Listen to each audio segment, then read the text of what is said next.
ఈరోజు ప్రపంచవ్యాప్తంగా కూడా ఈ ఒమిక్రాన్ వేరియంట్ రూపంలో కేసెస్ సంఖ్య ఎలా పెరుగుతుందో మనం రోజు చూస్తూ ఉన్నాం. ముఖ్యంగా అమెరికా దేశంలో సుమారు ప్రతిరోజు కూడా 10 లక్షల కేసులు రిపోర్ట్ అవుతున్నాయి. అలాగనే ఎంటైర్ యూరోపియన్ యూనియన్లో కూడా సుమారు 15 నుంచి 20 లక్షల కేసులు కూడా ప్రతిరోజు రిపోర్ట్ అవడం చూస్తూ ఉన్నాం. అలాగనే యూకేలో వచ్చేసేసి సుమారు 3 లక్షల పైగా కేసులు రిపోర్ట్ అవుతున్నాయి.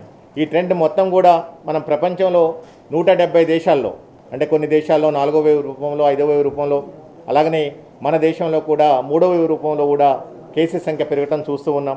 ముఖ్యంగా మన దేశంలో వచ్చేసేసి లాస్ట్ 1 వీక్లో ఆల్మోస్ట్ ఒక 400% అంటే కేసెస్ ఏదైతే 10,000 సంఖ్యకు పైగా తగ్గిపోయిన ఏదైతే ఉందో అది నిన్న ఒక్కరోజే సుమారు 56,000కి పైగా కేసులు మన దేశంలో కూడా రిపోర్ట్ అవ్వడం జరిగింది. అంటే ఒక 1 వీక్లో మన సర్జ్ వచ్చేసేసి 400% వరకు కూడా పెరగడం జరిగింది. సో అలాగనే మన దేశంలోని ముఖ్యంగా అనేక రాష్ట్రాలు, సుమారు 15 పైగా రాష్ట్రాల్లో కేసుల పెరుగుదల ఆల్రెడీ స్టార్ట్ అవ్వడం చూస్తున్నాం. దీన్ని మనం ఇంతకుముందు చెప్పుకున్నాం, ఇది ఒక 3వ వేవ్, 3rd వేవ్కి ప్రారంభంగా చెప్పుకోవడం జరిగింది. నిన్ననే కేంద్ర ప్రభుత్వం కూడా 3rd వేవ్ ప్రారంభమైందని చెప్పడం కూడా జరిగింది. ఇకపోతే మన దేశ రాజధాని ఢిల్లీలో నిన్న ఒక్కరోజే సుమారు 10,000కు పైగా కేసులు రిపోర్ట్ అవటం, అలాగనే మన తెలంగాణ రాష్ట్రంలో కూడా ఎస్పెషల్లీ 1 జనవరి నుంచి తీసుకుంటే మన కోవిడ్ సంఖ్యలో కేసులు పెరుగుదల మనం చూస్తూ ఉన్నాం. ఎస్పెషల్లీ నిన్న సుమారు 1,600 పైగా కేసెస్ రిపోర్ట్ అవ్వడం జరిగింది. దీంట్లో ఎస్పెషల్లీ మన జీహెచ్ఎంసీ పరిధిలో హైదరాబాద్ కానివ్వండి, రంగారెడ్డి కానివ్వండి, మేడ్చల్ కానివ్వండి, హైదరాబాద్లో నిన్న సుమారు 979 కేసులు, రంగారెడ్డిలో 174 కేసులు, మేడ్చల్ మల్కాజ్గిరిలో 132 కేసులు, అలాగనే రాష్ట్రంలోని ఇంకొక 2-3 ఎర్స్వైల్ డిస్ట్రిక్ట్స్లో కూడా కేసుల పెరుగుదల మనం చూస్తూ ఉన్నాం. అంటే ఇది ఏదైతే జరుగుతుందో ఇదంతా కూడా మనం ఎక్స్పెక్ట్ చేస్తూ ఉన్నాం. దానికి మనం ప్రజల్ని ప్రిపేర్ చేస్తున్నాం. అలాగనే ప్రభుత్వం కూడా గత 5-6 మాసాల నుంచి కూడా ఈ 3rd వేవ్ని ఎదుర్కోవడం కోసం అనేక రకాల జాగ్రత్తలు తీసుకుంటుంది. గౌరవనీయ ముఖ్యమంత్రి గారు 2 రోజుల క్రితం దీని మీద కంప్లీట్గా రివ్యూ చేయడం జరిగింది. మా వైద్య ఆరోగ్య శాఖ మంత్రులు ప్రతిరోజు కూడా ఎంటైర్ హెల్త్ డిపార్ట్మెంట్ హెచ్ఓడీస్తో కలిసి ఈ రివ్యూ మీటింగ్స్ పెట్టడం, ప్రిపేర్నెస్ మీద రివ్యూ చేయడం, ఇంకా ఎక్కడైనా ఏమన్నా మనం జాగ్రత్తలు తీసుకోవాలంటే ఆ జాగ్రత్తలు తీసుకోవటం మనం చేస్తూ ఉన్నాం. సో ఓవరాల్గా మనం చూసుకుంటే సుమారు 2 నుంచి 6 రెట్లు కేసుల పెరుగుదల చూస్తున్నాం మన దేశంలో కానివ్వండి, మన రాష్ట్రంలో కానివ్వండి. అలాగనే మన రాష్ట్రంలో గత 5 రోజుల్లో తీసుకుంటే సుమారు 4 రెట్లకు పైగా కేసుల పెరుగుదల మనం చూసాం మన కేవలం మన తెలంగాణ రాష్ట్రంలో. అలాగనే మన పాజిటివిటీ కూడా 1% నుంచి సుమారు 3.5% పాజిటివ్ కూడా పెరగటం జరిగింది. బట్ ఇలా కేసుల సంఖ్య పెరుగుతున్నా కానీ ఈ వ్యాధి వ్యాప్తి ఏదైతుందో ఇంతకుముందు మనం అనుకున్నాం, ఇంతకుముందున్న డెల్టా వేరియంట్ కంటే కూడా ఈ ఒమిక్రాన్ వేరియంట్తో వచ్చే కోవిడ్ కేసులు సుమారు 6 రెట్లకు పైగా వేగంగా వ్యాప్తి చెందే గుణం ఉంటుంది అని చెప్పేసి ఈరోజు అది మనకి స్పష్టమవుతూ ఉన్నది. బట్ ఇంత పెద్ద ఎత్తున ఇంత వేగంగా వ్యాప్తి చెందుతున్నప్పటికీ, కేసులు వేలాది సంఖ్యలో నమోదవుతున్నప్పటికీ కూడా దీంట్లో మనకు ఉండే ఒకే ఒక మంచి లక్షణం ఏంటంటే తీవ్రమైన ఆరోగ్య సమస్యలు తలెత్తకపోవడం. అలాగనే ఆసుపత్రులు ఏదైతుందో హాస్పిటల్ అడ్మిషన్స్ ఏమన్నాయో వాటిది హాస్పిటల్ అడ్మిషన్స్ చేరే అవసరం లేకపోవడం, అలాగనే మనకున్న బెడ్స్ కూడా ఎక్కడ కూడా హాస్పిటల్స్లో ఎక్కువ మంది అడ్మిట్ అయ్యారని చెప్పేసి మన దగ్గర ఎలాంటి పరిస్థితులు లేకపోవడం, అలాగనే ప్రాణాపాయ స్థితి అంటే ఆక్సిజన్ అవసరం కానివ్వండి, లేదా ఇంటెన్సివ్ కేర్ యూనిట్ అవసరం కానివ్వండి, ఇంతవరకు ఇలాంటి పరిస్థితులు మనకి లేకపోవడం నిజంగా ఎంతో కొంత మనకి ఇవన్నీ కూడా అనుకూలించే అవకాశాలు. అండ్ ముఖ్యంగా ఎవరైతే ఈ కొత్తగా ఈ వేరియంట్తోని లేదా ఈ కోవిడ్తోని ఇప్పుడు ఇన్ఫెక్ట్ అవుతున్నారో వీళ్ళందరూ కూడా చాలా త్వరితంగా కోలుకుంటున్నారు. అంటే కేవలం 5 రోజుల్లోనే వీళ్ళు కోలుకోవడం జరుగుతుంది. వీళ్ళకు వచ్చే లక్షణాలు కూడా అంటే ఇంతకుముందే మనం చెప్పుకున్నాం, ఇప్పుడు వచ్చే కేసులన్నింటిలో కూడా 90% మందిలో మనం ఎలాంటి వ్యాధి లక్షణాలు చూడట్లేదు. ఒకటి. రెండోది, మిగిలిన 10% మంది ఎవరైతే మైల్డ్ సిమ్టమ్స్తో బాధపడుతూ ఉన్నారో వాళ్ళందరికీ కూడా కొద్దిపాటి జ్వరం కానివ్వండి, గొంతులో కొంచెం ఇబ్బంది కలగటం కానివ్వండి, పొడి దగ్గు కానివ్వండి, అలాగనే తీవ్రమైన తలనొప్పి, ఒళ్ళు నొప్పులు, ఇలాంటి లక్షణాలు మనం ఎక్కువగా చూస్తూ ఉన్నాం. అలాగనే వీటితో పాటు నీరసం, నిస్సత్తువ, ఇవన్నీ కూడా రెగ్యులర్గా ఇప్పుడు వచ్చే కోవిడ్ కేసులో మనం జనరల్గా అబ్జర్వ్ చేయడం జరుగుతుంది. అలాగనే మన రాష్ట్రంలో కూడా ఇలాంటి కేసులే మనం ఎక్కువగా చూస్తూ ఉన్నాం. ముఖ్యంగా మేము ప్రజలకు విజ్ఞప్తి చేసిందంటే ఈ సందర్భంలో ఈ వ్యాధి లక్షణాలు ఎవరికైతే ఈ 9-10% మంది వ్యాధి లక్షణాలు ఉన్నారో వాళ్ళు దయచేసి వ్యాధి లక్షణాలు కనిపించిన తర్వాత మీ దగ్గరలో ఉన్న కేంద్రానికి వెళ్ళి పరీక్షలు చేయించుకోండి. ఇది అత్యంత ముఖ్యమైనది. ఎందుకనంటే ఇప్పుడు మనకి ఒమిక్రాన్ వేరియంట్తో పాటు ఇంకా డెల్టా వేరియంట్ కూడా ఇంకా ప్రబలంగా ఉన్నది. ఇది పూర్తిగా కనుమరుగు కాలేదు. ఒమిక్రాన్ వేరియంట్లో వచ్చేసేసి హాస్పిటలైజేషన్స్ కానివ్వండి, సివియారిటీ కానివ్వండి చాలా తక్కువగా ఉంది, అత్యల్పంగా ఉంది. వాటిలో చేరే అవసరం మనకి లేదు. బట్ డెల్టా వేరియంట్లో కూడా ఇలాంటి లక్షణాలు, ఇలాంటి సిమ్టమ్సే ఉంటాయి. అవి 3 రోజుల తర్వాత సీరియస్ అయ్యే అవకాశం ఉంటుంది. కాబట్టి మనం ఈ హోమ్ ఐసోలేషన్లో ఉన్నప్పుడు, ఎందుకంటే మెజారిటీ ఎటువంటి లక్షణాలు లేని వాళ్ళు, బట్ వీళ్ళకి లక్షణాలు లేకపోయినప్పటికీ కూడా వ్యాధి వ్యాప్తి చెందే అవకాశం ఉంటుంది. కాబట్టి పరీక్షలు చేయించుకోవాలి. ఎవరు? ఒకటి వ్యాధి లక్షణాలు ఉన్నవాళ్ళు, రెండవది వచ్చేసేసి వాళ్ళ కాంటాక్ట్స్. వీళ్ళందరూ కూడా పరీక్షలు చేయించుకోవడం ద్వారా వాళ్ళని వాళ్ళు ఐసోలేషన్లో పెట్టుకోవడానికి అవకాశం ఉంటుంది. ఈ విషయం మనం గమనించాలి. లేకపోతే ఎవరికైతే తీవ్రమైన వ్యాధి లక్షణాలు ఉంటాయో వాళ్ళకి హాస్పిటలైజేషన్ అవసరం ఉంటుంది. సో అప్పుడు వాళ్ళకి ప్రాపర్ ట్రీట్మెంట్ తీసుకోవాల్సిన అవసరం ఉంటుంది. సో ఈ విషయాన్ని దయచేసి ప్రజలందరూ కూడా గమనించాలి. ఇంకొక ముఖ్య విషయం మా దృష్టికి వచ్చింది ఏంటంటే, నిజంగా సీరియస్ అయ్యి హాస్పిటలైజేషన్ అవసరం లేకపోయినప్పటికీ చాలామంది కోవిడ్ అని ఒకసారి నిర్ధారణ అయిన తర్వాత వాళ్ళు హాస్పిటల్స్కి పరిగెత్తడం ఇంకా చూస్తూ ఉన్నాం. నార్మల్గా ఇది ఫస్ట్ వేవ్లో, సెకండ్ వేవ్లో ఎక్కువగా చూసాం. ఇప్పుడు కూడా చాలామంది ఎలాంటి వ్యాధి లక్షణాలు లేనప్పటికీ, అలాగనే మైల్డ్ సిమ్టమ్స్ అంటే సాధారణమైన లక్షణాలు ఉన్నప్పటికీ కూడా వాళ్ళు భయంతోనో లేకపోతే ఇంకా వేరే కారణాలతోనో హాస్పిటల్స్కి వెళ్తున్నారు. వీళ్ళు అన్నెసరిగా హాస్పిటల్లో అడ్మిట్ అవ్వటం వల్ల, బెడ్స్ ఆక్యుపై చేయడం వల్ల నిజంగా ఎవరికైతే హాస్పిటల్ అడ్మిషన్స్ అవసరమైతే రాబోయే రోజుల్లో ఇబ్బందులు పడే అవకాశం ఉంటుంది. దయచేసి మీరందరూ అర్థం చేసుకోవాల్సింది ఏంటంటే, మనం ఇంతకుముందే అనుకున్నాం, రాబోయే రోజుల్లో మోర్ దెన్ 90% వచ్చేసి మనకి ఒమిక్రాన్ వేరియంట్తో వచ్చే కేసెస్ అయి ఉంటాయి. ఎందుకంటే ఆల్రెడీ ఇప్పుడు స్టార్ట్ అయింది. ఇప్పుడు మనకి 50% ఉండే అవకాశాలు ఉండొచ్చు. బట్ వచ్చే రోజుల్లో 90% మనకి ఒమిక్రాన్తో ఉండే అవకాశాలు ఉంటాయి. అప్పుడు హాస్పిటలైజేషన్స్ పెద్దగా అవసరం ఉండదు. ఓన్లీ మీరు మీ లక్షణాలని ఎప్పటికప్పుడు మీరు గమనించుకోవాలి. మీకున్న లక్షణాలు ఏమైనా తీవ్రం అవుతున్నాయా, శ్వాస తీసుకోవడంలో ఏమైనా ఇబ్బంది అవుతుందా, ఇలాంటి లక్షణాలు ఉన్నప్పుడే మీకు హాస్పిటలైజేషన్ అవసరం ఉంటుంది. అండ్ ఆక్సిజన్ సాచురేషన్ 93% కంటే బిలో ఉన్నప్పుడు మాత్రమే మీకు హాస్పిటల్లో అడ్మిట్ కావాల్సిన అవసరం ఉంటుంది. కేంద్ర ప్రభుత్వం కూడా ఈరోజు రివైజ్డ్ గైడ్లైన్స్ ఇవ్వడం జరిగింది. ఒకటి, ఎలాంటి లక్షణాలు లేని వాళ్ళు కేవలం 7 రోజుల్లో ఐసోలేషన్లో ఉంటే సరిపోతుంది, ఎందుకంటే వాళ్ళ ద్వారా వేరే వాళ్ళకి ఇది వ్యాప్తి చెందొద్దు అని చెప్పేసేసి. రెండోది, సాధారణమైన మైల్డ్ లక్షణాలు ఉన్నవాళ్ళు 3 రోజులు జ్వరం తగ్గిపోయిన తర్వాత వచ్చి, అది కూడా మైల్డ్ ఫీవరే వస్తుంది కాబట్టి, ఆ ఇతర లక్షణాలు ఏమంటే దగ్గు కానివ్వండి లేకపోతే జలుబు కానివ్వండి, ఇలాంటి లక్షణాలు ఏమన్నా ఉంటే ఈ లక్షణాల వల్ల కూడా 3 రోజులు తగ్గిపోయిన 3 రోజుల తర్వాత మీరు ఇంట్లో నుంచి బయటకు రావచ్చు. అంటే మ్యాక్సిమం ఐసోలేషన్ పీరియడ్ వచ్చేసి మనకి ఇది ఇప్పుడు కేవలం 7 రోజులు మాత్రమే. అలాగనే ప్రభుత్వ హాస్పిటల్స్ ఆల్రెడీ ఏదైతే అడ్మిషన్ ప్రోటోకాల్స్ ఉన్నాయో ఇవన్నీ కూడా మేము పాటిస్తున్నాం. అవసరమైన వాళ్ళని అడ్మిట్ చేసుకొని ట్రీట్మెంట్ అందిస్తున్నాం పూర్తి ఉచితంగా. ఇకపోతే ప్రైవేట్ హాస్పిటల్స్ వాళ్ళకి ముఖ్యంగా మీడియా ద్వారా విజ్ఞప్తి చేస్తున్నాం, మీరు దయచేసి అనవసరంగా పేషెంట్స్ని మీరు అడ్మిట్ చేసుకోకండి. ఈ ప్రోటోకాల్స్ ఏవైతున్నాయో దయచేసి పాటించండి. ట్రీట్మెంట్ ప్రోటోకాల్స్ ఏవైతున్నాయో అవి దయచేసి పాటించండి. అవసరమైన వాళ్ళని మాత్రమే మీరు అడ్మిట్ చేసుకోండి అని చెప్పేసి మీ ద్వారా వారికి సమనీయంగా విజ్ఞప్తి చేస్తున్నాం.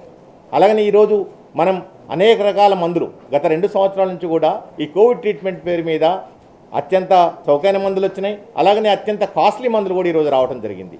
చాలా రకాల మందులు 2 సంవత్సరాల తర్వాత మనకు అర్థమైంది ఏంటంటే, ఈ కోవిడ్ వ్యాధి మీద పెద్దగా ప్రభావం చూపెట్టట్లేదు, పని చేయట్లేదు అని చెప్పేసి. కానీ కొన్ని హాస్పిటల్స్ కానివ్వండి, కొంతమంది డాక్టర్స్ కానివ్వండి, ఇంకా కూడా ఇదే ట్రీట్మెంట్ని ఫాలో చేస్తున్నారు. ఆల్రెడీ కేంద్ర ప్రభుత్వం కోవిడ్కి సంబంధించి ట్రీట్మెంట్ ప్రోటోకాల్స్, ట్రీట్మెంట్ గైడ్లైన్స్ ఇవ్వడం జరిగింది. దయచేసి మీరు వాటిని పాటించండి. అండ్ ఎస్పెషల్లీ ఈ 3rd వేవ్లో ఏదైతే మనం ఈ మైల్డ్ సిమ్టమ్స్ చూస్తున్నావో, ఇక్కడ కేవలం సిమ్టమాటిక్ ట్రీట్మెంట్ మాత్రమే సరిపోతుంది. నాట్ ఈవెన్ 0.5%, 1% కూడా హాస్పిటలైజేషన్ అవసరం కావట్లేదు. అలాగనే ఆక్సిజన్ డిపెండెన్సీ అనేది పూర్తిగా లేని విషయాన్ని మనం గమనిస్తూ ఉన్నాం. దీంతోపాటు మనం ఇంతకుముందు మోనోక్లోనల్ యాంటీబాడీస్ రూపంలో కానివ్వండి, అలాగనే టొస్లిజుమాబ్ రూపంలో కానివ్వండి, ఇప్పుడు కొత్తగా మోల్నుపిరివార్, ఇవి ఏవైతే అత్యంత కాస్ట్లీ మందులు ఇవన్నీ కూడా, ఓకే, వీటిని అనవసరంగా దయచేసి పేషెంట్స్కి ట్రీట్మెంట్ రూపంలో అందించకండి. పేషెంట్ కండిషన్ని బట్టి, పేషెంట్ తీవ్రతను బట్టి మీ డిస్క్రిషన్ని మీరు యూజ్ చేయండి. అండ్ చాలామంది ఇప్పుడు మేము చూస్తూ ఉన్నాం, మనం హాస్పిటల్లో అడ్మిట్ అయిపోయి ఒక కాక్టైల్ ఎక్కించుకుంటే సరిపోతుంది, పూర్తిగా తగ్గిపోతుంది. దయచేసి ఈరోజు కాక్టైల్స్ పనిచేయట్లేదనే విషయాన్ని మనం గమనించాలి. దీనికి సంబంధించిన అన్ని విషయాలు సైంటిస్టులు మనకు చెప్పారు. ఐసీఎంఆర్ కూడా క్లియర్గా చెప్పడం జరిగింది. ఎప్పటికప్పుడు కేంద్ర ప్రభుత్వం ఐసీఎంఆర్ కూడా ట్రీట్మెంట్ రిలేటెడ్ ప్రోటోకాల్స్, గైడ్లైన్స్ అన్ని కూడా ఇష్యూ చేయడం జరుగుతుంది. ప్రభుత్వ హాస్పిటల్స్లో ఏదైతే ట్రీట్మెంట్ ప్రోటోకాల్స్ పాటిస్తున్నారో కేంద్ర ప్రభుత్వం ఇచ్చినాయి, దయచేసి ప్రైవేట్ హాస్పిటల్స్లో కూడా మీరు ఇదే ప్రోటోకాల్స్ ఇచ్చేయండి. అనవసరంగా ప్రజల మీద, పేషెంట్స్ మీద దయచేసి భారం మోపకండి. ఆల్రెడీ గత 2 వేవ్స్లో కూడా ప్రజలు ఆర్థికంగా చాలా చిక్కిపోయారు కోవిడ్ రూపంలో. సో మళ్ళీ అలాంటి పరిస్థితులు తేవద్దు. అండ్ దయచేసి ప్రైవేట్ హాస్పిటల్స్ వారికి ఇది ఒక పర్సనల్ రిక్వెస్ట్, మళ్ళీ ఇంకొకసారి ఇలా రిక్వెస్ట్ చేసే అవకాశం ఉండదు, యాక్షన్ తీసుకునే అవకాశం మాత్రమే ఉంటుంది. అలాగనే ప్రజలు కూడా ముఖ్యంగా మీరు భయపడాల్సిన అవసరం లేదు. ఒకటి, తెలంగాణ రాష్ట్ర ప్రభుత్వం వైద్య ఆరోగ్య శాఖ ఎప్పటికప్పుడు ఏదైతే మీకు జాగ్రత్తలు చెబుతుందో, చర్యలు చెబుతుందో ఇవి దయచేసి తూచా తప్పకుండా పాటించండి. అండ్ అలాగనే సొంత వైద్యం, గత 2 వేవ్స్లో కూడా చాలామంది చాలా సొంత వైద్యాలు నేర్చుకున్నారు. అండ్ ఇతర వైద్యుల సలహాలు కూడా మీరు తీసుకుంటున్నారు. దయచేసి అవన్నీ కూడా పనికిరావు. మీకు పాజిటివ్ వచ్చిన తర్వాత, లక్షణాలు కనిపించిన తర్వాత పరీక్ష చేయించుకోండి. పరీక్ష చేయించుకున్న తర్వాత మీరు మీ డాక్టర్, ఫ్యామిలీ డాక్టర్ కానివ్వండి, ఎవరైనా ఒక క్వాలిఫైడ్ డాక్టర్తోని వారి అడ్వైజ్ ప్రకారం మీరు దయచేసి. అండ్ ముఖ్యంగా వచ్చే 4 వారాలు, ఈ 4 వారాల్లో కేసుల సంఖ్యలో మనం సర్చ్ చూస్తున్నాం. మొత్తం మీద ఈ నెల చివరి వారంలో, నెల చివరి రోజుల్లో తప్పకుండా పీక్ చూసే అవకాశం ఉంటుంది మన దేశంలో కానివ్వండి, మన రాష్ట్రంలో కానివ్వండి. ఎందుకంటే ఈ ఫాస్ట్గా చాలా స్ప్రెడ్ అవుతుంది కాబట్టి ఈ సర్జ్ ఆర్ స్పైక్ కూడా మనం చాలా ఫాస్ట్గా చూస్తాం కొద్ది వారాల్లోనే. అలాగనే దాని డౌన్ఫాల్ కూడా అలాగనే వచ్చే ఫిబ్రవరి మిడిల్ వరకు కూడా ఇది పూర్తిగా తగ్గిపోయే అవకాశం ఉంటుంది. కాబట్టి వచ్చే 4 వారాలు ముఖ్యంగా సర్జ్ ఏదైతే కనిపిస్తుంటుందో ఈ 4 వారాలు మనం అత్యంత జాగ్రత్తగా ఉండాల్సిన సమయం. ముఖ్యంగా ప్రజలు ఈ 4 వారాలు రిలీజియస్గా మేము ఈరోజు ఏదైతే చెప్తున్నామో అవి దయచేసి తూచా తప్పకుండా పాటించండి. అది మొదటిది. అంటే ఈరోజు తెలంగాణ రాష్ట్ర ప్రభుత్వము వైద్య ఆరోగ్య శాఖ మీకు ముఖ్యంగా 9 కమాండెంట్స్, ఈ 9 కమాండ్మెంట్స్ ఏవైతే ఉన్నాయో అవి మీకు చెప్తున్నాం. ఈ 9 కమాండ్మెంట్స్ మీరు పాటించడం ద్వారా మీరు ఈ వైరస్ నుంచి రక్షించుకోవడానికి, ఒకవేళ వచ్చినా కానీ మీరు ఈ వ్యాధి తీవ్రం కాకుండా, హాస్పిటలైజ్ కాకుండా, ప్రాణాలు పోకుండా కాపాడుకోవడానికి అవకాశం ఉంటుంది. అండ్ ఇంకోటి, ఇప్పుడు వచ్చే ఈ వేవ్లో ఏదైతుందో ఎక్కడా కూడా మోర్టాలిటీ ఆల్మోస్ట్ 0%, నెగ్లిజిబుల్. ఈ విషయాన్ని మనం అర్థం చేసుకోవాలి. సో కాబట్టి ప్రాణాలు పోయే పరిస్థితి కానీ, హాస్పిటలైజ్ కానీ పరిస్థితి లేదు. బట్ మనం అత్యంత జాగ్రత్తగా ఉండి ఏదైతే జాగ్రత్తలు చెప్తుందో తెలంగాణ వైద్య ఆరోగ్య శాఖ ఆ జాగ్రత్తలు దయచేసి పాటించండి. ముఖ్యంగా మాస్క్ ధరించడం దయచేసి మొదటిది. ఒకటి, మీరు దయచేసి ఎల్లవేళలా ఇంటా బయట మాస్కులు ధరించండి. 2, గ్యాదరింగ్స్, అన్నెసరీ గ్యాదరింగ్స్ అన్నీ కూడా పూర్తిగా అవాయిడ్ చేయండి. వచ్చే 4 వారాలు ఎలాంటి గ్యాదరింగ్స్లో కూడా దయచేసి పార్టిసిపేట్ చేయకండి. మీరు ఇంట్లో ఉన్నప్పుడు కానీ, బయట ఉన్నప్పుడు కానీ ఓపెన్ వెంటిలేటెడ్ స్పేసెస్లో ఉండేటట్లు ప్రయత్నం చేయండి. 4, భౌతిక దూరాన్ని దయచేసి పాటించండి. ఇంతవరకు వ్యాక్సిన్ తీసుకునే వాళ్ళు ఎవరైనా ఉంటే వ్యాక్సిన్ తీసుకోండి. 5వది. 6వది, వ్యాధి లక్షణాలు ఉన్నవాళ్ళు దయచేసి ఇమీడియట్గా ఎలాంటి నిర్లక్ష్యం చేయకుండా, మీ సొంత వైద్యం చేసుకోకుండా దగ్గరలో ఉన్న కేంద్రానికి వెళ్ళి పరీక్షలు చేయించుకోండి. వ్యాధి నిర్ధారణ అయితే డాక్టర్ల సలహాలు, సూచనలు తప్పకుండా పాటించండి. అలాగనే ఎలాంటి వ్యాధి లక్షణాలు లేని వాళ్ళు, ఓన్లీ స్వల్ప లక్షణాలు ఉన్న వాళ్ళు కేవలం హోమ్ ఐసోలేషన్లో 7 రోజులు ఉండటం ద్వారా మీరు పూర్తిగా క్యూర్ అవడానికి అవకాశం ఉంటుంది. అండ్ అవసరమైతే తప్పితే హాస్పిటల్లో అడ్మిట్ కాకండి. సో దీనికి సంబంధించి తెలంగాణ రాష్ట్ర ప్రభుత్వము వైద్య ఆరోగ్య శాఖ విస్తృతమైన ఏర్పాట్లు చేసింది. ముఖ్యంగా టెస్టుల పరంగా సుమారు ఈరోజు 2 కోట్లకు పైగా పరీక్షలు చేయడానికి 2 కోట్ల కిట్స్ని ప్రొక్యూర్ చేసుకోవడం జరిగింది. అలాగనే 1 కోటికి పైగా home isolation kits, home care kits, 9 రకాల మందులు ఉంటాయి వాటిల్లో. ఈ వ్యాధికి సంబంధించి వివిధ రకాల డిఫరెంట్ లక్షణాలకు సంబంధించి వీటికి సంబంధించి 1 కోటికి పైగా కిట్స్ అన్నీ కూడా అన్ని డిస్ట్రిక్ట్స్కి, అలాగనే అన్ని ప్రైమరీ హెల్త్ సెంటర్స్లో, సబ్ హెల్త్ సెంటర్స్లో, అన్ని గవర్నమెంట్ ప్రభుత్వ హాస్పిటల్స్లో కూడా ఈరోజు అన్నీ కూడా ఎప్పటికప్పటికి కూడా గవర్నమెంట్ ముఖ్యమంత్రి గారి ఆదేశాల ప్రకారం వైద్య ఆరోగ్య శాఖ మంత్రి గారి పర్యవేక్షణలో ఇవన్నీ కూడా అన్ని చోట్లకు కూడా మనం పంపించడం జరిగింది. అలాగనే పరీక్షలకు సంబంధించి కూడా సుమారు 1250 పైగా కేంద్రాల్లో ర్యాపిడ్ యాంటిజెన్ టెస్ట్ చేస్తున్నాం. అలాగనే అన్ని ఐడెంటిఫైడ్ హాస్పిటల్స్లో RT-PCR పరీక్షలు కూడా చేస్తున్నాం. ఈరోజు కేంద్ర ప్రభుత్వము మీరు మీ ఇంట్లోనే ఉండేసేసి మీ సొంతంగా కోవిడ్ పరీక్షలు చేయించుకోవడానికి కూడా 2 రకాల కిట్స్ మార్కెట్లో అవైలబుల్ ఉండటం జరిగింది. ఆ అవకాశాన్ని కూడా మీరు ఉపయోగించుకోవడానికి అవకాశం ఉంటుంది. అలాగనే హాస్పిటల్ ప్రిపేర్నెస్ సంబంధించి సుమారు 27,000కు పైగా బెడ్స్ ఈరోజు అన్ని ప్రభుత్వ హాస్పిటల్స్లో సిద్ధం చేసి పెట్టుకోవడం జరిగింది. నిన్న గౌరవనీయులు మంత్రివర్యులు DMHOస్తోని, అన్ని హాస్పిటల్ సూపరింటెండెంట్స్తోని, DME గారితోని అందరితో కూడా వీడియో కాన్ఫరెన్స్ ద్వారా రివ్యూ చేయడం జరిగింది. ఆక్సిజన్ పరంగా కానివ్వండి, బెడ్స్ పరంగా కానివ్వండి, లేకపోతే హ్యూమన్ రిసోర్స్ పరంగా కానివ్వండి, వీటన్నిటి కూడా పూర్తిగా ఈ థర్డ్ వేవ్ని ఎదుర్కోవడానికి తెలంగాణ వైద్య ఆరోగ్య శాఖ యంత్రాంగం అంతా కూడా పూర్తిగా సంసిద్ధమై ఉండటం జరిగింది. ఇకపోతే మా వైద్య ఆరోగ్య శాఖలో ఎస్పెషల్లీ పబ్లిక్ హెల్త్ డిపార్ట్మెంట్లో ఈరోజు ఉన్న సిబ్బంది అందరికీ కూడా సెలవుల్ని రద్దు చేయడం జరిగింది, ఎవరైనా సెలవుల్లో ఉంటే. అలాగనే వచ్చే 4 వారాలు ఎవరికి సెలవులు శాంక్షన్ చేయొద్దని కూడా ఆల్రెడీ చెప్పడం జరిగింది. సో ఈ విషయాన్ని కూడా ప్రజలు గమనించాలి. మేము మా వైద్య ఆరోగ్య శాఖ ఎప్పటికప్పుడు కూడా ప్రజలకు సేవలు అందించడానికి మేము సిద్ధంగా ఉన్నాం. ప్రజలు కూడా వాళ్ళ స్వీయ నియంత్రణ స్వీయ జాగ్రత్తలు తీసుకుంటూ వాళ్ళు కూడా వాళ్ళని కాపాడుకోవాలని విజ్ఞప్తి చేస్తున్నాం. ఇకపోతే రాబోయే రోజుల్లో మనకి న్యూ ఇయర్ అయిపోయింది. న్యూ ఇయర్ నుంచి మనం కొంచెం సర్ది చూసాం. వచ్చే రోజుల్లో మనం సంక్రాంతితో పాటు చాలా ప్రయాణాలు ఉంటాయి. వివిధ రకాల పండుగలు కూడా వస్తున్నాయి. ఈ టైంలో మీరు దయచేసి పండుగలు కానివ్వండి, అన్ని ఉత్సవాలు కానివ్వండి, మీరు మీ కుటుంబ సభ్యుల మధ్యలో జరుపుకోవడానికి మీరు ఇంపార్టెన్స్ ఇవ్వమని చెప్పేసి విజ్ఞప్తి చేస్తున్నాం. అలాగనే మీరు ఈ సెలవులు హాలిడేస్, ఎందుకంటే పిల్లలకు కూడా 8th నుంచి 16th వరకు కూడా మీకు సెలవులు ఇవ్వడం జరిగింది కాబట్టి ఈ సెలవుల్లో కూడా మీరు బయటికి వెళ్ళినప్పుడు దయచేసి కోవిడ్ నిబంధనలు పాటించడంతో పాటు ముఖ్యంగా గ్యాదరింగ్స్, అది మాల్స్లో కానివ్వండి, థియేటర్స్లో కానివ్వండి, ఎక్కడైతే ఈ ఎక్కువ గ్యాదరింగ్ లేకుండా చూసుకోవాలని చెప్పేసి కూడా విజ్ఞప్తి చేస్తున్నాం. ఈ సందర్భంగా దేశవ్యాప్తంగా రాష్ట్ర వ్యాప్తంగా కేసులు పెరుగుతున్న ఈ సందర్భంలో ముఖ్యంగా రాజకీయ నాయకులకి, రాజకీయ పార్టీలకి, ఇతర ప్రజా సంఘాలందరికీ కూడా మా తెలంగాణ వైద్య ఆరోగ్య శాఖ తరఫున ఒకే ఒక మనవి, దయచేసి వచ్చే 4 వారాలు మీ అన్ని రకాల కార్యక్రమాలని దయచేసి రద్దు చేసుకోండి. అది మీ కార్యకర్తల్ని కలవడం దగ్గర నుంచి, బహిరంగ సభల దగ్గర నుంచి, సమావేశాల దగ్గర నుంచి అన్ని రకాల పొలిటికల్ యాక్టివిటీస్ని కూడా వచ్చే 4 వారాలు దయచేసి చేసుకోండి. మాకు తెలుసు, ఎందుకంటే రాజకీయ నాయకులకి, రాజకీయ పార్టీలకి ప్రజలతో అవినాభావ సంబంధం ఉంటుంది. నిరంతరం ప్రజల సమస్యలు తీర్చుకోవడానికి మీ దగ్గరికి వస్తూ ఉంటారు. బట్ ప్రస్తుతం కోవిడ్ ఇంత వేగంగా వ్యాప్తి చెందుతున్న ఈ తరుణంలో దయచేసి అన్ని రకాల రాజకీయ పార్టీలు, అన్ని రకాల రాజకీయ నాయకులు దయచేసి మీ పొలిటికల్ యాక్టివిటీస్ అన్నింటిని కూడా వచ్చే 4 వారాలు చూసుకోండి. తద్వారా ఎందుకంటే ప్రజల ఆరోగ్యము వాళ్ళ బాధ్యత కూడా రాజకీయ నాయకులుగా, రాజకీయ పార్టీలుగా మీకు కూడా బాధ్యత ఉంది మాతో పాటు. కాబట్టి దయచేసి ఈ కార్యక్రమాలన్నీ కూడా మీరు రద్దు చేసుకోవడం ద్వారా వైద్య ఆరోగ్య శాఖ సహకరించమని చెప్పి విజ్ఞప్తి చేస్తున్నాం. అలాగనే ప్రజలు కూడా ఎలాంటి పుకార్లు, నిందలు ఇవన్నీ కూడా ఎలాంటివి నమ్మకుండా దయచేసి ఎప్పటికప్పుడు తెలంగాణ ప్రభుత్వం వైద్య ఆరోగ్య శాఖ ఏదైతే సలహాలు సూచనలు ఇస్తుందో అవన్నీ కూడా మీరు పాటించండి.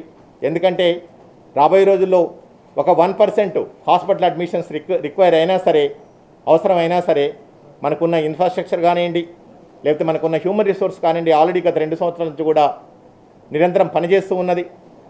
సో ఇది ఇంకా కూడా అధికంగా భారమయ్యే అవకాశం ఉంటుంది. కాబట్టి ప్రజలందరూ కూడా ఈ విషయాలు గమనించాలి. అలాంటి పరిస్థితులు మన రాష్ట్రంలో రావద్దు అనుకుంటే మీరు ఏదైతే ఈ కోవిడ్-19 నిబంధనలు ఉన్నాయో ఈ నిబంధనల్ని తూచా తప్పకుండా పాటించడం ద్వారా మనం ఈ 3rd వేవ్ నుంచి అత్యంత త్వరగా, అంటే కేవలం వచ్చే 4 నుంచి 6 వారాల్లోనే పూర్తిగా బయటపడి మనం నార్మల్ పరిస్థితి ఏదిందో, సాధారణ పరిస్థితి ఉందో మళ్ళీ రావడానికి అవకాశం ఉంటుంది. అలాగనే ప్రభుత్వం కూడా క్లియర్గా చెప్పడం జరిగింది. ఎందుకంటే మనం ఉన్న పరిస్థితుల్లో గత 2 వేవ్స్ నుంచి మనం నేర్చుకున్న అనుభవాల నుంచి మళ్ళీ మరొకసారి విజ్ఞప్తి చేస్తున్నాం. రాబోయే రోజుల్లో ఎందుకంటే తెలంగాణ రాష్ట్ర ప్రభుత్వం గవర్నర్ ముఖ్యమంత్రి గారి నేతృత్వంలో ఆల్రెడీ క్లియర్గా చెప్పడం జరిగింది. ఓకే, ఈ రిస్ట్రిక్షన్స్ ఎలాంటి రిస్ట్రిక్షన్స్ ఉండవు అని చెప్పేసి ఏదైతే రిస్ట్రిక్షన్స్ పెట్టుకున్నామో ఈ రిస్ట్రిక్షన్స్ దయచేసి తూచా తప్పకుండా పాటించండి. వీటి ద్వారా అనేక కోట్లాది మంది లైవ్లీహుడ్స్ కానివ్వండి, దేశ రాష్ట్ర ఆర్థిక వ్యవస్థలు కానివ్వండి, ఇవన్నీ కూడా మళ్ళీ మన మీద పెనుభారం కాకుండా ఉండే అవకాశం ఉంటుంది. కాబట్టి ప్రభుత్వం పెడుతున్న రిస్ట్రిక్షన్స్ని తూచా తప్పకుండా పాటిస్తాం. అలాగనే మనం బాధ్యతారహితంగా ప్రవర్తించడం ద్వారా ఇంకా అత్యంత బరువైన రిస్ట్రిక్షన్స్ మన మీద రుద్దకుండా ప్రభుత్వాలు కాపాడుకోవాల్సిన బాధ్యత కూడా ఈరోజు మన మీద ఉంది. కాబట్టి దయచేసి ఇవన్నీ రకాల జాగ్రత్తలు తీసుకుంటూ తెలంగాణ వైద్య ఆరోగ్య శాఖకి మీరు సహకరించడం ద్వారా మీ అందరికీ మెరుగైన సేవలు అందించడానికి ఈ 3rd వేవ్లో తప్పకుండా ప్రయత్నం చేస్తాం. అలాగనే వ్యాక్సినేషన్కి సంబంధించి కూడా ఈరోజు అత్యంత పెద్ద రాష్ట్రాల్లో ఆల్రెడీ ఫస్ట్ డోస్ వచ్చేసేసి కోవిడ్ వ్యాక్సినేషన్లో 101.1% ఈరోజు ఆల్రెడీ చేరుకోవడం జరిగింది. అలాగనే సెకండ్ డోస్ కూడా దేశ సరాసరి కంటే కూడా సుమారు 6% పైగా, అంటే 71% ఈరోజు సెకండ్ డోస్ మనం ఇచ్చుకోవడం జరిగింది. అండ్ రాబోయే రోజుల్లో 26 జనవరి వరకు కూడా సెకండ్ డోస్ని 100% చేయాలని చెప్పేసి మా వైద్య ఆరోగ్య శాఖ మంత్రులు నిన్న DMHOస్ని ఆదేశించడం జరిగింది. దాని ప్రకారం వచ్చే జనవరి 26 వరకు తప్పకుండా మొదటి డోసు ఆల్రెడీ 100% అయిపోయింది, రెండో డోసు కూడా 100% కవర్ చేయడానికి ప్రయత్నం చేస్తున్నాం. కాబట్టి ప్రజలందరూ ఇప్పటివరకు ఎవరు వ్యాక్సిన్ తీసుకోని వాళ్ళంటే దయచేసి వ్యాక్సిన్ తీసుకోండి. అలాగనే రెండో డోసు ఉన్న వాళ్ళు ఇమీడియట్గా దగ్గరలో ఉన్న వ్యాక్సిన్ సెంటర్కి వెళ్ళి వ్యాక్సిన్ తీసుకోవాలి. అలాగనే మొన్న 3వ తారీఖు నుంచి మనం 15 నుంచి 17 సంవత్సరాల వాళ్ళకు కూడా మనం వ్యాక్సినేషన్ ఏర్పాటు చేసుకున్నాం. మన రాష్ట్రంలో సుమారు 18,41,000 మంది ఉన్నారు. దాంట్లో ఆల్రెడీ 1,87,538 మందికి, అంటే సుమారు 10% పాపులేషన్కి మనం ఈరోజు వ్యాక్సిన్ ఇచ్చుకున్నాం. ఈరోజు 1-2 డేస్ అబ్జర్వ్ చేసిన తర్వాత మీకు కింద ముందే చెప్పడం జరిగింది. ఈరోజు మేము స్కూల్స్కి, కాలేజ్కి ఎక్కడైతే విద్యార్థులు ఉంటారో, ఎక్కడైతే ఈ ఏజ్ గ్రూపులో ఉన్న యువకులు ఉంటారో వాళ్ళ దగ్గరికే వెళ్ళేసేసి వ్యాక్సిన్ అందించమని చెప్పేసి ఆల్రెడీ మా డిఎంఎన్హెచ్ఓస్ అందరికి కూడా డైరెక్షన్స్ ఇవ్వడం జరిగింది. సో ఇది కూడా విస్తృతపరుస్తాం. సో దయచేసి ప్రజలందరూ కూడా, ఎందుకంటే వ్యాక్సిన్ మనకి క్లియర్గా అర్థమైపోయింది. ప్రపంచంలో కానివ్వండి, మన దేశంలో, మన రాష్ట్రంలో కానివ్వండి, వ్యాక్సిన్ తీసుకున్న వాళ్ళలో ఫస్ట్ వాళ్ళు ఇన్ఫెక్ట్ కాకుండా ఉండడం కానివ్వండి, ఒకళ్ళు ఇన్ఫెక్ట్ అయిన తర్వాత కూడా వ్యాధి తీవ్రం కాకుండా, హాస్పిటలైజ్ కాకుండా, ప్రాణాలు పోకుండా ఈరోజు వ్యాక్సిన్స్ మనకి కాపాడుతూ ఉన్నాయి. కాబట్టి దయచేసి ఇప్పటివరకు వ్యాక్సిన్ తీసుకున్న వాళ్ళు ఇమీడియట్గా వ్యాక్సిన్ తీసుకోవడం ద్వారా మీరు ఈ థర్డ్ వేవ్ నుంచి, ఈ కోవిడ్ నుంచి రక్షించుకోవడానికి అవకాశం ఉంటుంది. లాక్డౌన్స్ ఇంతవరకు ఎక్కడ కూడా పెద్ద ఎత్తున పెట్టలేదు, ఒకటి. రెండోది వచ్చేసి బోర్డర్స్ ఏవైతే ఉన్నాయో, మేము మా హెల్త్ టీమ్స్ ఏదైతే ఉంటాయో, అంటే బోర్డర్స్ మూసుకొని ఎక్కడికడికి మనం బంధించుకునే పరిస్థితి లేదు. మనం ఆల్రెడీ మనకు తెలుసు దీన్ని ఎలా ఎదుర్కోవాలి, ఈ వైరస్ని ఎలా కట్టడి చేసుకోవాలి, ఎలా ప్రజల్ని భాగస్వామ్యం చేయాలి అని చెప్పేసి. సో దానిలో భాగంగా ఎక్కడైతే మనకి ఇతర రాష్ట్రాలు, ఎస్పెషల్లీ మహారాష్ట్ర కానివ్వండి, ఏపీ కానివ్వండి, ఈ బోర్డర్స్లో మనం మెడికల్ టీమ్స్ని, మనం పబ్లిక్ హెల్త్ టీమ్స్ని డిప్లాయ్ చేసాం. వాళ్ళకి వచ్చే వాళ్ళకి స్క్రీనింగ్ చేయటం, అలాగనే అవసరమైతే పరీక్షలు నిర్వహించడం కూడా చేయమని చెప్పి ఆల్రెడీ మా వైద్య ఆరోగ్య శాఖకి ఆదేశాలు ఇవ్వడం జరిగింది. అవి మేము పాటిస్తాం. యాక్చువల్గా ఈ కరోనా కాలంలో కూడా ప్రభుత్వాల కంటే కూడా ప్రజల బాధ్యత ఎక్కువగా పెరిగింది.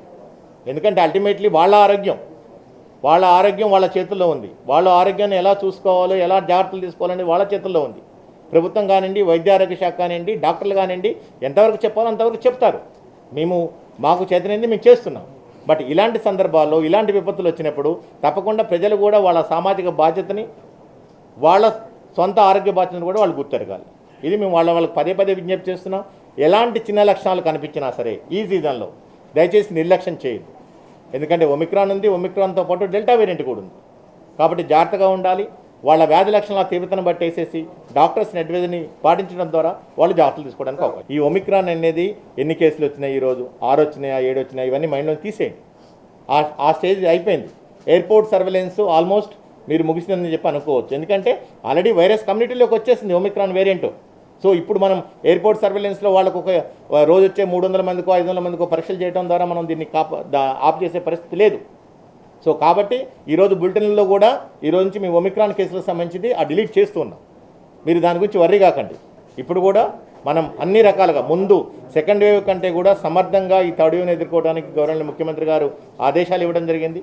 దాని ప్రకారం మేము చేసే ఏర్పాటును కూడా వారు రివ్యూ చేయడం జరిగింది. ఇప్పుడు గవర్నర్ మంత్రి గారు కూడా ఎప్పటికప్పుడు కూడా దీన్ని పర్యవేక్షిస్తున్నారు. ఎలాంటి ఇబ్బందులు పడాల్సిన అవసరం లేదు, ఎలాంటి ఆందోళన గురి కావాల్సిన అవసరం లేదు. ఆల్రెడీ మా బులెటిన్లో ప్రతిరోజు ఒక నెంబర్ ఉంటుంది, వాట్సాప్ నెంబర్.